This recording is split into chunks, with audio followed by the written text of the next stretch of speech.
కొట్టాలి నిన్ను ఏ రోజైతే ఆ ఇంట్లో. ఆ రోజు కూడా మళ్ళీ ఎట్లా వచ్చావు సిగ్గు లేకుండా? చచ్చిపోయేదాన్ని. కూర్చో. ఇన్నాళ్ళ వరకు సంసారం చేసింది మేడం.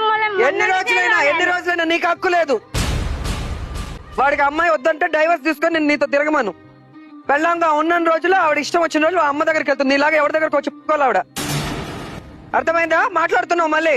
నేనేం పట్టుకోలేదు మళ్ళీ ఏంటి దీని పెళ్లి అనరు? పెళ్లి అయిందని వచ్చి కోర్టులో చెప్తారా? దమ్ముంటే వచ్చి చెప్పండి. ఇద్దరు వచ్చి మీ ఇద్దరు పెళ్లి చేసుకున్నాను కోర్టులో చెప్పండి. ఇద్దరు 8 ఏళ్ళు పోతారు.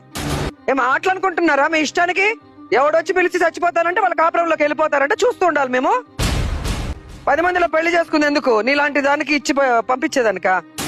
మళ్ళీ మాట్లాడుతున్నావు నోరు తెరిచి. సంసారం చేసిందంట పెద్ద చక్కగా సంసారం. మీ అమ్మ నాన్న ఉండి పెళ్లి చేసినారు. 10 మంది బంధువుల్ని పిలిచి